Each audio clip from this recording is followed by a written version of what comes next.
डाहिन के अपार्टमेंट पहुंचे। उसका ये बड़ा कदम काम कर गया और डाहिन ने उसे माफ कर दिया।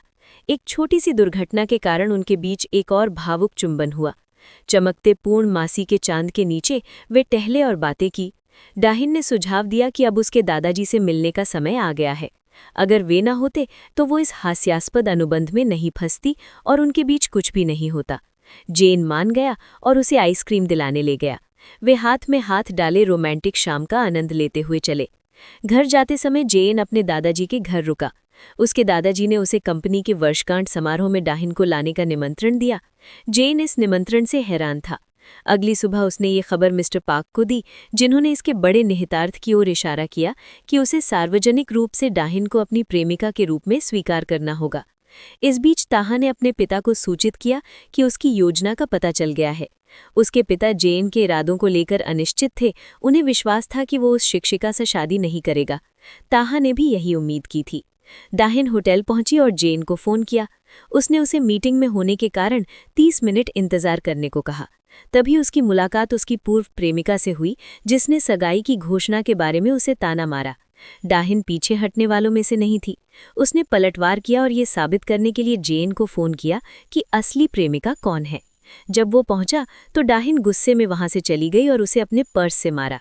कर्मचारी अपने सख्त सीईओ को एक महिला के सामने इतना दबे हुए देखकर हैरान थे। बाहर जेन ने डाहिन को बताया कि उसके दादाजी ने उनकी नज़दीकी पर टिप्पणी की है और पूछा है कि क्या ये सच है। डाहिन ने उसके पैर पर लात मारी और जवाब दिया कि वो उसके दादाजी को जानती तक नहीं है। जेन ने उसे वर्षगांठ समारोह के लिए तैयार होने को कहा और कहा कि वो उसे नए कपड़े दिलाने ले जाएगा, क्योंकि उसकी सहेली की पसंद उसे पसंद नहीं थी। हुनजीन के स्टोर पर डाहिन ने अनगिनत कपड़े पहनकर देखे, जिनमें से कोई भी जेन को पसंद नहीं आया। अंत में उसने एक कपड़ा चुना और उसे घर ले गया। पहुंचने पर उन्होंने ताहा को वहां इंतजार करते पाया। वो डाहिन से अकेले में बात करना चाहता था। ताहा ने अपने पिछले व्यवहार के लिए ईमानदारी से माफी मांगी। डाहिन ने उसकी माफी स्वीकार कर ली और जीसू के करियर में उसकी मदद मांगी। ताहा जीसू की प्रतिभा को स्वीकार करते हुए तुरंत मान गया।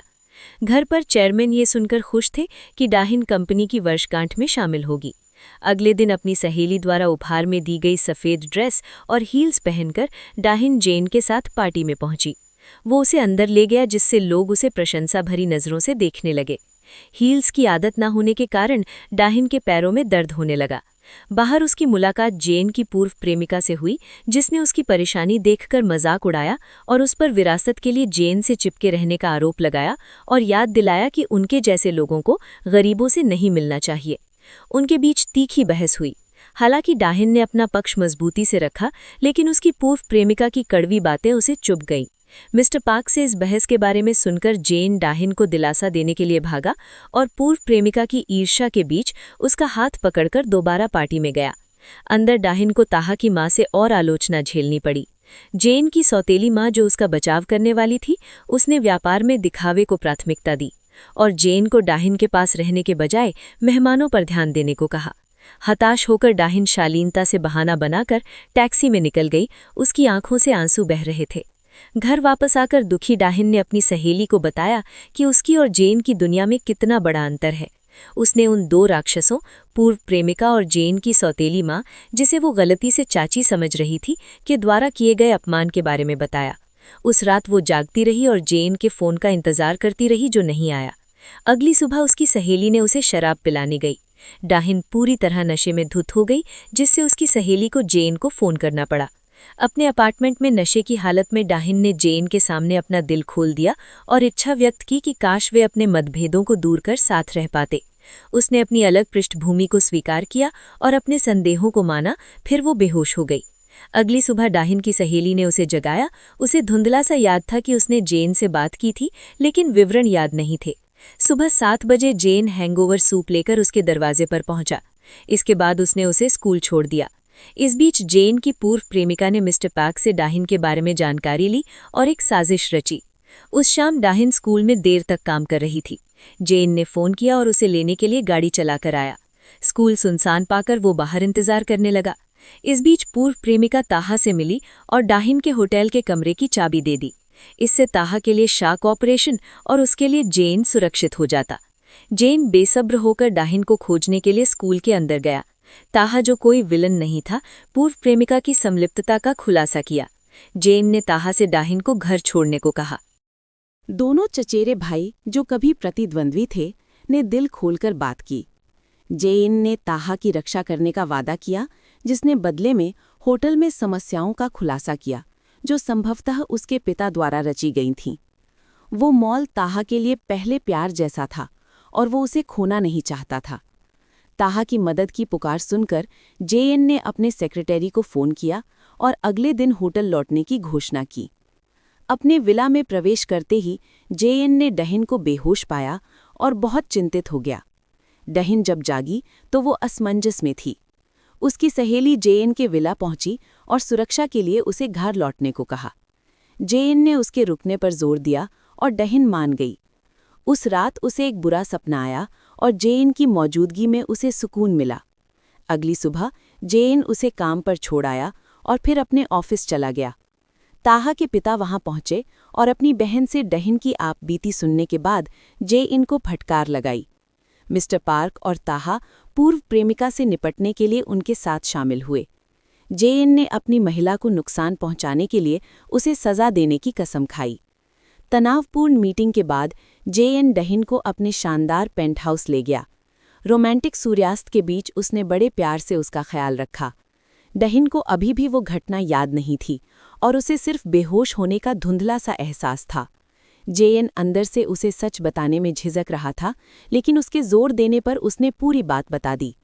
सोफे पर साथ बैठते हुए उसने पूरी घटना सुनाई। पूर्व प्रेमिका की हरकतों को बताते समय उसकी आवाज़ गुस्से से भारी थी। उम्मीद के विपरीत गुस्सा होने के बजाय डहिन ने शांति से कहा कि पूर्व प्रेमिका को अपने किए का परिणाम भुगतना चाहिए।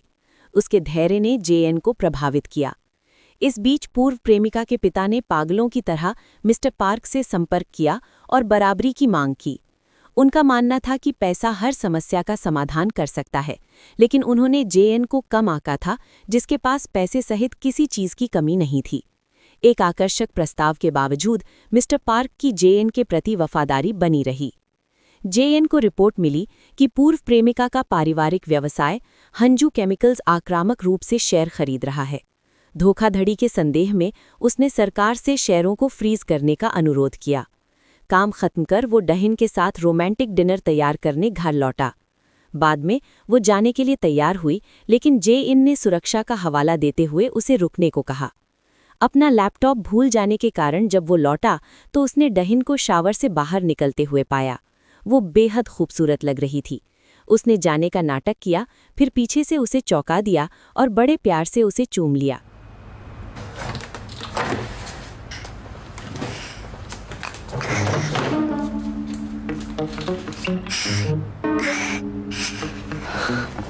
ऐसी सांसें क्यों ले रही हो? कोई तुम्हें खा नहीं जाएगा? तुम गए नहीं अभी तक?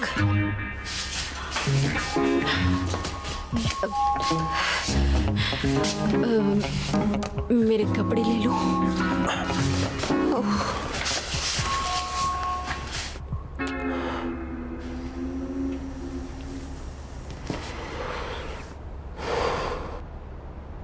खुद को रोकने की बहुत कोशिश की, पर शायद नहीं हो पाएगा। अगर आपको कहानी पसंद आई तो सब्सक्राइब और लाइक करें ऐसे वीडियो और देखने के लिए।